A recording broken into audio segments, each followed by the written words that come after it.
Martin Harley, thanks for joining me from the other side of the world. First and foremost, well done at the weekend. That was a massive win. Yeah, thank you, Martin. Good to speak to you.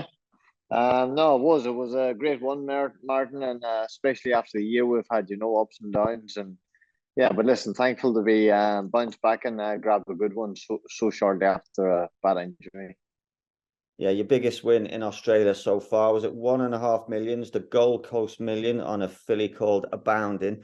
We'll talk more about that in a minute, Martin, but obviously any big race victory for a jockey is great, but given what you've been through the last year or so, that must have been pretty special. It was, Martin. It was only a listed race, but the prize money was obviously phenomenal. But yeah, out of all my wins, probably with such a bad injury, and I've been there with my neck before, my back before. Now it's my second go with my neck. So I said to anyone, if there's any truth in things happen 3 times in life, I'm well and truly done. But no, listen, it was even after the line, I knew I won, but I couldn't believe it, to be honest. It was just thinking if redemption was ever there, that was definitely it. It was a massive day, and yeah, it's just finally hitting me now. Thank God. So you had that horror fall. It must have been nearly a year ago. Just talk us through it, Martin, if you will. I mean, I did watch it at the time. I only watched it once, and it wasn't easy to watch. I mean, talk us through it. Yeah, listen, Martin, it was obviously, listen, you and I both had worse falls and walked away unscathed from them, but obviously jumped out of the barriers, went 80 or 100 meters. A couple of horses came across a bit quick, and I explained to people it was like just hitting the back bumper of another car, basically catching a heel as they came across. And yeah, I just got slingshotted, catapulted out of the saddle, Martin, really. And obviously, it was all to do with the landing, and I landed wrong and just obviously neck first. And I don't see 0, 1, and 2. So obviously, the worst 3 bones that you could ever deal with in any part of your body, really. When it's your neck, it's pretty serious, but very thankful I healed well and recovered good from it, even though it wasn't a halo for 4.5 months. But when you get the result at the end of it and said that you healed very well and you don't need any further operation regarding metal work or anything, it was a big result in itself. So you fractured how many vertebrae? 3 or 4, was it? Three vertebrae, C0, C1, and C2. So yeah, basically the last 3 at the very top, Martin. And you did your ribs, and did you have a bleed on the brain, Martin? Yeah, I did. I was knocked out for I think 6.5, 7 minutes there and then. As mad as it sounds, but all of us jockey well know, I think it's a blessing in the sky because I don't remember much about it at the time, Martin. But I think if it did, it wouldn't stand me in good stead now. As mad as it sounds, you'd be very nervous getting back on a horse and stuff like that. But had a bleed to the brain as well. But yeah, thankfully everything took a little bit of time, but an instance like that, Martin, as you well know, you'll give it all the time in the world if you know you're going to get to the other end. It's the other side of the story. So it was, what was it, a 6 months recovery? Yeah, I think it was. I was out of the halo in 4 months, and then basically 6 weeks after that, I was back in the saddle. But obviously, slowly, just started back with 1 and 2 rides, same at track work, and then just gradually built from there, Martin, to be honest. What was that like being in that halo? A friend of mine was in one once. They look horrific. Was that hard? Yeah, it was hard. Sleeping, obviously, you're in it 24 hours a day for 4 months. It was hard sleeping. I was like a pillow cave, 4 or 5 pillows behind me, and kind of slept at a slant rather than flat down. But yeah, to be honest, it was every week you had to go on for an adjustment, get the screws tightened, because if a gap appeared behind any of the screws, there was a bigger chance of infection. So going there, some weeks the screws didn't screw in anything. One of them might have, the other 3 didn't. But they had to keep on top of it because they said if infection kicks in, obviously we know it's can be a longer process. But it was a pain in the backside. But as I said, when I stepped out of it and got that good scan of the MRI results, it made everything basically a lot easier than, Martin. I have to say, it looked tough. I mean, I think I seen a picture of you walking down the beach with it with the halo on your head, and I was just looking at it thinking, "Oh my God, that must be." I even thought in the hot weather it must be difficult, but it looked so uncomfortable. It looked horrendous. Yeah, no, it was uncomfortable. But it's like anything, Martin. When it's on you for a few weeks and you know you have to wear it, you just deal with it. It's like Mm. anything in life. But the hot weather, it was actually like, as you've seen, it was like black bars. So black obviously attracts heat. Um, so yeah, so the heat when I was walking along the beach, but I had to try get out and do something every day just to tire myself out because if you didn't, we're not used to sitting on our backside very often, bars on a horse. So yeah, you'd be banging your head against the wall, but I couldn't do that obviously. But yeah, I got on with it, tired myself out during the day, and thankfully I slept pretty good every night. As awkward as it was, it slept pretty good. But yeah, listen, we got on with it. We got to the other side, and we're back riding winners, thank God. Well, as long as I've known you, you've always been a very confident and definitely a glass half full type of person. Do you think that mentality helped you get through it? I definitely think so, Martin. And obviously, having them. I done a lot of pony racing, obviously younger, early days, and had my fair share of injuries, like maybe broken collarbones, ribs. But I think the more injuries you have, Martin, not that I want to experience anymore, but you learn to deal with them better. And if you want to get back in the saddle, you can't take it out on anyone else because that's the sport you choose to do, chosen to do. And so yeah, you got to deal with it yourself and stay strong. Sometimes it's pretty hard to stay strong, but no, listen, I'm definitely a glass half full person for sure. But yeah, thankfully, good family and friends around me, even though I'm on the other side of the world, Martin. All you guys back there, plenty of nice messages from everyone, including yourself. It does helps keeps the head up, Martin. Definitely helps keep the head up.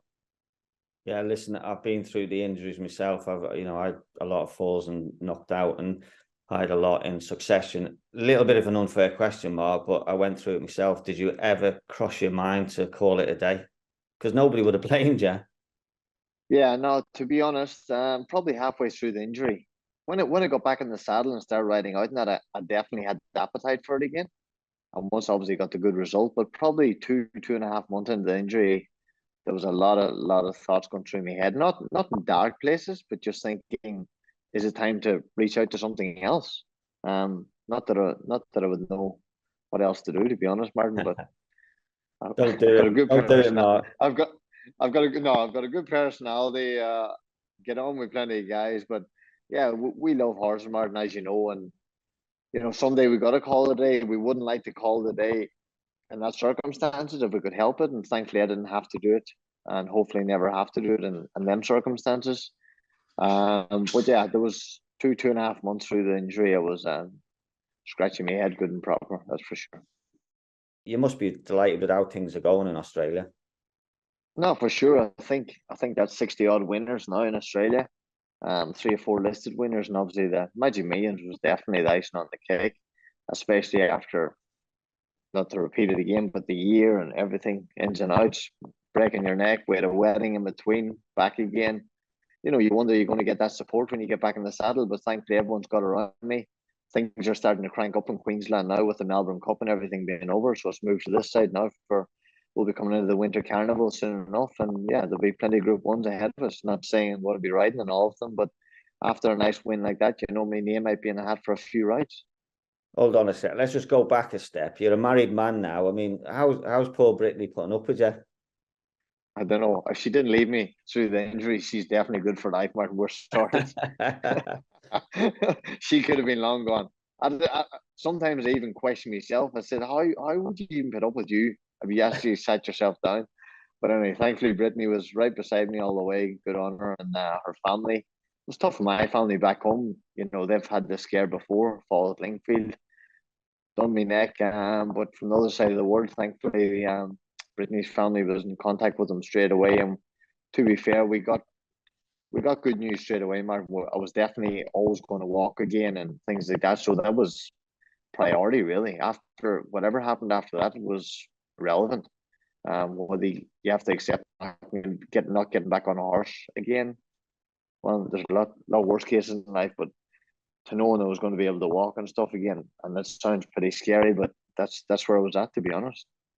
Yeah, well, every jockey needs the support of the family, and if you've got your wife there to help you, it makes a big difference, doesn't it? So, listen, tell us, you're based in Queensland. What's it like riding in Australia as opposed to riding in the UK? Yeah, well, up in Queensland, there's not many staying races. Everything goes from basically 1,000 meters to 1,600, which is 5 furlongs to a mile, as we would say back in the UK. And there is a few 2,000 meter, 2,400 meters, but they're scarcer. They're scarcer up here than like some Melbourne, Sydney. But yeah, listen, it's a great lifestyle, Martin. I basically race 3-4 days a week maximum. I do track work 2 mornings a week, and all the trainers are basically based. There's 18, 20 trainers based at the one location. So you can just, as you know, jump on 2 horses here, 2 there. You can cover 10 or 12 horses in one morning in the space of a couple of hours, keep everyone happy. But being in been to Hong Kong 6 months, it's pretty much the same regime. The clock horses and the track work in the morning. And the biggest thing for me, the weather's fantastic out here, and it's a lot easier to get up in the morning and go and do your track work. A lot less traveling rather than back in the UK, Martin. Prize money's great. Yeah, listen, the UK's been fantastic to me as long as I was there, and it's the same as Ireland. But yeah, obviously I met Brittany. She's an Australian girl, Brisbane girl. So yeah, I was going to make the move at some stage, Martin, whether it was when I did it 2 years ago or in 3 years' time. But things were getting pretty quiet for me in England after Hong Kong. So I just bit the bullet and said, this could be one last crack, and here we are. Well, I remember when Frankie retired, I'm not sure whether you've seen this quote, he actually shocked quite a few people when he actually came out and said if he had his time again, he probably wouldn't start his career again in the UK. And like yourself, Andrea Tini, a lot of top senior jockeys are moving abroad for a better lifestyle and a better prize money. Can you see that happening more? Yeah. Well, I would definitely see it happening more, Martin, if something's not done. Not criticizing English racing or anything. I love it. I still love watching it, but the prize money needs a shake up. It's not getting any cheaper to live on a daily basis for anyone. Travel, fuel. So something needs to be done about it. So, any young, I'm watching a lot of young jockeys at the minute. Daniel Marklochnane's son, he's doing very well. He's flying. He's earning a good wage, earning a good living. But if they get a phone call in a year's two's time to be stable jockey abroad and have the chance of riding in 1, 2, 3, $4 million races, it's hard to say no if they get a good. I didn't get offered anything, but if you're not afraid of hard work and not afraid to get up in the morning, well, the prize money's there if you want to give it a shot. And thankfully I've ridden plenty of winners worldwide. Not as many as you, not as many Group 1s as you, Martin, but when you're young, if you haven't got that get up and go when you're young, you've got no chance. Things change when you're a bit older. Family comes into play and stuff like that regarding maybe kids. So it's harder to move then. So, it's definitely appetizing for young jockeys, the way the prize money is out there. To definitely have a good hard think about it for sure. It's a good point you make, because without mentioning any names, I think there's a few jockeys that are kind of just doing all right here, where you think if they had a bit more of gumption, a bit more of your get up and go, that they might relocate and make a better things themselves, because it's tough over in the UK now, isn't it? Oh, it's tough. I watch it on it. I don't watch racing live, but there's not a morning I don't get up, check results, see how everything's going.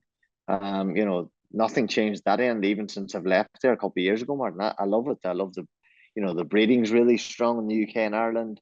Ireland prize money is obviously definitely stronger than England, but I just hope something pulls together in the upcoming seasons, and because they have the strongest breeding there. A lot of serious good stallions in the UK, and you would hate to see it fall by the wayside because of prize money. There's a lot of people having punting there, having bets, so there's no reason why they can't get something together to make that prize money even double it up. It's it'll be a lot more appetizing for owners to come into the sport. This, that, and the other. So you're still watching plenty of racing from over here. You're watching racing TV all the time. You watching me talk nonsense? Yes, I seen you had a great interview. I seen Mr. Gosling give you a few minutes of his time a few weeks ago at Kempton. Yeah, he did. Yeah. I thought you done a great job. I'll give you 10 out of 10 there. Mr. Gosling was very happy to take the interview, and he wasn't rushing off. So that means you must have done a pretty good job to keep him standing beside you. Yeah, thanks, mate. I did actually worry when I told him. He said he was packing his horse up for the. I said, "No, run her again. She'll win next week." I thought, probably shouldn't have said that. Yeah, but he hung in there and he said, "Yeah, don't run it out." I watched that good. I did. Yeah, but no, that's Mr. Gosling. He takes time for everyone. And yeah, it was nice. No, it's good to see you getting on well in your new role, Martin, and you're doing a fantastic job. And yes, I definitely watch a lot of racing TV day in, day out, whether it's replays or whatever it may be. And obviously Cheltenham is not a million miles away now, so we'll look forward to that now. Yeah, well, you rode for nearly every trainer here, didn't you? You were pretty popular, but you started out with Mick, didn't you? Mick Shannon. I mean, he's a legend of the game. I bet you've got some stories. We haven't got time now, but I bet you got a lot of stories when you were riding for Mick. Yeah, unbelievable. But as you said, absolute champion, Martin. Couldn't be more thankful to Mick and his family. When I left Ireland, went in there, I was obviously an apprentice, arriving at Mick's, got a really good go early doors, and then next thing, 1,000 guineas back in Ireland where I left. So Yeah. Mick's not jockey.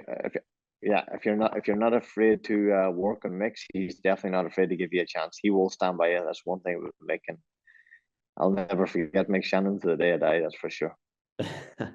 So, well, listen, Mark, you're only early 30s. You've got lots ahead of you. What are your ambitions? Well, yeah, I've actually got asked the same question a few days ago, Martin, by a firm over here. But Martin, nothing really. I think I did give him one answer. I'm not a million miles away from 1,000 winners now, so that will be something. If you have a target and keep the head down and waking up and trying to get winner after winner, or however big or small they are, just reach that 1,000. Because I've had my fair share of injuries in life. Thankfully, I've had my few Group 1 winners. But yeah, hopefully I have many more Group 1 winners, Martin. But 1,000 will probably be, there's plenty of jockeys back. Tony McCoy makes me sound like an apprentice, and he's ridden over jumps. But no, you got to have some target in life. But 1,000 would be nice, something I would like to reach, and then maybe aim for the next 1,000. But let's get to the first one first. We won't. But no, we'll just keep plodding away, Martin. I have nothing. I'm happy to get up in the morning and hopefully no more injuries, and just take every day as it comes, really. You've had your fair share of injuries, so you should be fine now. But you are going to stay in Australia now. That's you. You're set in Queensland for the near future. I think Jamie Spencer said to me the other day, you've become the go-to man for the big trainers when they send their horses down to Queensland. Is that correct? I don't know. Maybe you just stand up for me, Martin. No, I've seen Jamie was out here. He was at the Magic Me and Seals. Listen, I can't believe the way everyone got behind me after the injury, to be honest, Martin. And I think the good winner at the Gold Coast on the Saturday path, I think that should stand me in good stead. We'll keep the fingers crossed. I'm not hoping or wishing for anything. If they come my way, well, hopefully I can get the job done for them. But getting right for all the right trainers, and the Winter Carnival's ahead of us now. So the likes of James Cummings and all the people from Sydney, Melbourne, Chris Waller, they're sending a few better horses down this direction. Hopefully I can get the call up to even ride one or two of them. Oh, good stuff. Well, listen, Mart, I won't keep you any longer because I know you've literally just got back in. You've been riding today, haven't you? I don't think did you have today? No, second today. I had a winner yesterday at Doomben, but no winners today. It was bad jockey today, Martin. All right. Well, look, I've kept you long enough. Thank you very much. I am a bit disappointed you haven't got an Aussie accent. Good eye, mate. That's as good as it gets for me, Martin. If I change my accent, I'm going to get a lot of slagging. So I've got to keep the kind of Donegal, English, Irish, I don't know, bit of everything going on. You got to keep that going. I remember when you first moved over here, your nickname for a while was Wanners. All I want to do is ride Warners. Do you remember that? You know what I said to people? The minute I stop wanting to ride Warners, the game's over for me. You got to wake up and want to ride Warners. Seconds is no good, Martin. You got to ride Warners. Mate, listen, brilliant. Great to catch up with you. Great to you haven't changed one bit. Great to see you being so successful. Go on and get your tea. Go and put a shrimp on the barbie. Will you come and catch up with us again when you've ridden another big winner? No problem at all. Great to speak to you as well, Martin, and keep doing a good job here. Hang in there, big man. Thanks, Mark. Listen, we wish you all the best success for the future. Stay safe, Mark. Thanks for joining us. Thank you. I appreciate it a lot. Watch live racing now on racingtv.com.